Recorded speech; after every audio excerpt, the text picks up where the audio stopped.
श्रीगुरुभ्यो नमः। अद्य अहं श्रीमद्भगवद्गीतायाः नवमोऽध्यायस्य पठनं करिष्यामि। ॐ श्रीपरमात्मने नमः। अथ श्रीमद्भगवद्गीता अथ नवमोऽध्यायः राजगुह्ययोगः। श्रीभगवानुवाच इदं तु ते गुह्यतमं प्रवक्ष्याम्यनुसूयवे ज्ञानं विज्ञानसहितं यज्ज्ञात्वा मोक्ष्यसे शुभात्। राजविद्या राजगुह्यं पवित्रम् इदमुत्तमं प्रत्यक्षावगमं धर्म्यं सुसुखं कर्तुमव्ययम्। अश्रद्धधानाः पुरुषा धर्मस्यास्य परन्तप अप्राप्य मां निवर्तन्ते मृत्युसंसारवर्त्मनि। मया ततम् इदं सर्वं जगत् अव्यक्तमूर्तिना मत्स्थानि सर्वभूतानि न चाहं तेष्वस्थितः न च मत्स्थानि भूतानि पश्य मे योगमैश्वरम्। भूतभृन्न च भूतस्थो ममात्मा भूतभावनः। यथाकाशस्थितो नित्यं वायुः सर्वत्र गोमहान् तथा सर्वाणि भूतानि मत्स्थानीत्युपधारय। सर्वभूतानि कौन्तेय प्रकृतिं यान्ति मामिकां कल्पक्षये पुनस्तानि कल्पादौ विसृजाम्यहम्। प्रकृतिं स्वामवष्टभ्य विसृजामि पुनः पुनः भूतग्रामम् इमं कृत्स्नम् अवशं प्रकृतेर्वशात्। न च मां तानि कर्माणि निबध्नन्ति धनञ्जय उदासीनवदासीनम् असक्तं तेषु कर्मसु। मयाध्यक्षेण प्रकृतिः सूयते सचराचरम् हेतुनान्येन कौन्तेय जगत् विपरिवर्तते। अवजानन्ति मां मूढा मानुषीं तनुमाश्रितं परं भावम् अजानन्तो मम भूतमहेश्वरम्। मोघाशामोघकर्माणो मोघज्ञानाविचेतसः राक्षसीमासुरीं चैव प्रकृतिं मोहिनीं श्रिताः। महात्मानस्तु मां पार्थ दैवीं प्रकृतिमाश्रिताः भजन्त्यनन्यमनसो ज्ञात्वा भूतादिमव्ययम्। सततं कीर्तयन्तो मां यतन्तश्च दृढव्रताः नमस्यन्तश्च मां भक्त्या नित्ययुक्ता उपासते। ज्ञानयज्ञेन चाप्यन्ये यजन्तो मामुपासते एकत्वेन पृथक्त्वेन बहुधा विश्वतोमुखम्। अहं क्रतुरहं यज्ञः स्वधाहम् अहमौषधम् मन्त्रोऽहम् अहमेवाज्यम् अहम् अग्निः अहं हुतम्। पिताहमस्य जगतो माता धाता पितामहः वेद्यं पवित्रमोङ्कार ऋक्सामयजुरेव च। गतिर्भर्ता प्रभुः साक्षी निवासः शरणं सुहृत् प्रभवः प्रलयस्थानं निधानं बीजमव्ययम्। तपाम्यहम् अहं वर्षं निगृह्णाम्युत्सृजामि च अमृतं चैव मृत्युश्च सदसच्चाहमर्जुन त्रैविद्या मां सोमपाः पूतपापा यज्ञैरिष्ट्वा स्वर्गतिं प्रार्थयन्ते ते पुण्यमासाद्य सुरेन्द्रलोकम् अश्नन्ति दिव्यान् दिवि देवभोगान् ते तं भुक्त्वा स्वर्गलोकं विशालं क्षीणे पुण्ये मर्त्यलोकं विशन्ति एवं त्रयी धर्ममनुप्रपन्ना गतागतं कामकामा लभन्ते अनन्याश्चिन्तयन्तो मां ये जनाः पर्युपासते तेषां नित्याभियुक्तानां योगक्षेमं वहाम्यहम् येऽप्यन्यदेवता भक्ता यजन्ते श्रद्धयान्विताः तेऽपि मामेव कौन्तेय यजन्त्यविधिपूर्वकम् अहं हि सर्वयज्ञानां भोक्ता च प्रभुरेव च न तु मामभिजानन्ति तत्त्वेनातश्च्यवन्ति ते यान्ति देवव्रता देवान् पितॄन् यान्ति पितृव्रताः भूतानि यान्ति भूतेजा यान्ति मद्याजिनोऽपि माम् पत्रं पुष्पं फलं तोयं यो मे भक्त्या प्रयच्छति तदहं भक्त्युपहृतम् अश्नामि प्रयतात्मनः यत्करोषि यदश्नासि यज्जुहोषि ददासि यत्तपस्यसि कौन्तेय तत्कुरुष्व मदर्पणम् शुभाशुभफलैरेवं मोक्ष्यसे कर्मबन्धनैः सन्न्यासयोगयुक्तात्मा विमुक्तो मामुपैष्यसि समोऽहं सर्वभूतेषु न मे द्वेष्योऽस्ति न प्रियः ये भजन्ति तु मां भक्त्या मयि ते तेषु चाप्यहम्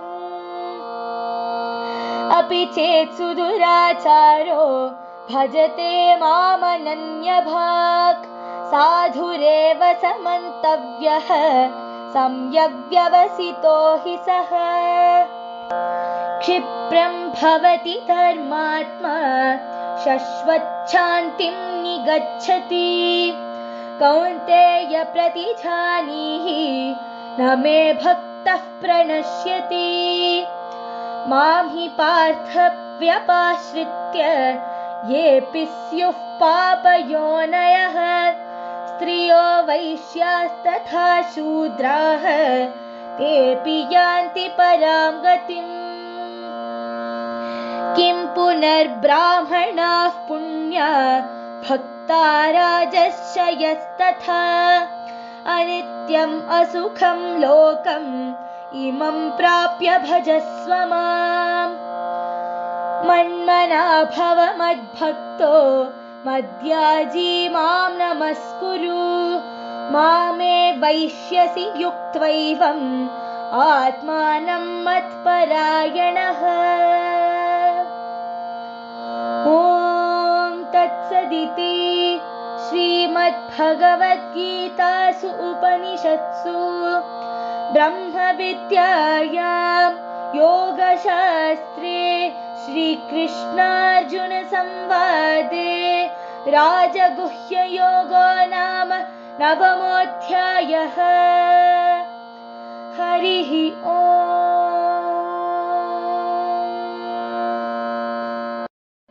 Now I'll be giving you the summary of the 9th chapter in the Gita. The Lord of Shri said, O Arjuna, you are without envy. I shall therefore impart the supreme secret to you in terms of both theory and experience, knowing which you shall be free from inauspiciousness. This is the king of knowledge, the king of secrets, the ultimate purifier. It is directly perceivable, religious, easy to practice, and imperishable. People who do not have faith in this prema, that is dharma, do not attain me, O destroyer of enemies. They are reborn on the path of death and transmigration. I encompass this entire creation in my invisible form. All creatures depend on me, but I am not dependent on them. And yet, beings do not live in me. Behold my godly power.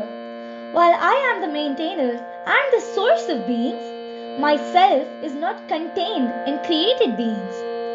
Just as the wind found in the sky blows everywhere, so are all beings found in me.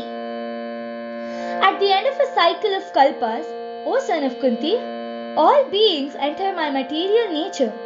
At the beginning of the next cycle, I again send them forth. Presiding over my material nature, I constantly send forth this aggregate of helpless beings in accordance with their natures. O Dhananjaya, I am not bound by these actions. I remain unattached to them like one who is indifferent. Under my direction, the world of animate and inanimate things is brought forth by material nature, on account of which the world revolves, O son of Kunti.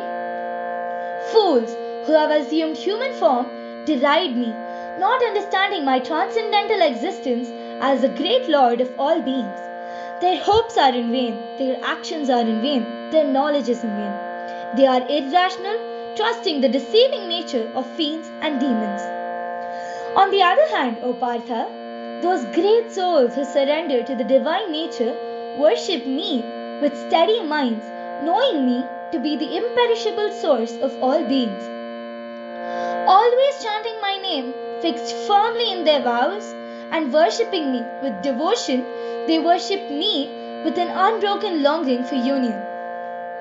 Others, who worship me through the cultivation of knowledge, worship me as one, as manifold of God, and as the universal form. I am the ritual, the sacrifice, and the offering. I am the medicinal herb, the mantra, and also the ghee. I am the fire, and I am the act of offering. I am the father of the universe, its mother, its nurturer, and its grandfather. I am the knowledge, the purifier, the sacred syllable Om, the Rig, Sama, Yajur, and Atharva Vedas. I am the goal, support, master, witness, abode, refuge, friend, creation, disillusion, maintenance, storehouse, and eternal seed. O Arjuna, I emit heat. I deny and bestow rain. I am immortality and I am death. Both spirit and matter exist in me. Through sacrifices, drinking soma, those well versed in the three Vedas seek heavenly attainment and become purified of sin. Having reaped the benefits of their piety, they reach the heaven of Indra, where they enjoy godly delights. After enjoying the pleasures of the heavenly realm, they return once again to the land of mortals. Those pursuing material enjoyments by adhering to the principles of the three Vedas achieve only repeated birth and death. Those who devoutly worship me, that is, always meditating on my transcendental form, I carry what they lack, and I preserve what they have. Those who faithfully worship other gods also worship only me, O son of Kunti, although they do it improperly. I am the enjoyer and master of all sacrifices, but those who do not recognize my true form fall down. Those dedicated to the gods go to the gods. Those dedicated to the ancestors go to the ancestors. Those dedicated to ghosts go to ghosts, and those who worship me attain me. If anyone with love and devotion offers me a leaf, a flower, a fruit, or water, I will accept it. Whatever you do, whatever you eat, whatever you offer or give away, whatever austerities you perform, do that, O son of Kunti, as an offering to me. In this way, you will be liberated from the bondage of karma, both its favorable and unfavorable results. With your mind fixed on me, free from the cycle of your actions, you will reach me. I am unbiased towards all beings, I hate and I favor no one, but whoever worships me devotedly are in me, and I am in them. Even if a person of very offensive behavior is engaged in devotional service for me, he is considered saintly as he is on the righteous path. He becomes virtuous and realizes lasting peace. O son of Kunti, declare it boldly that my devotee is never lost. O Partha, all who take refuge in me, even the low-born, women, merchants, as well as the working class, attain the supreme goal. This is the case even for pure priests and saintly kings.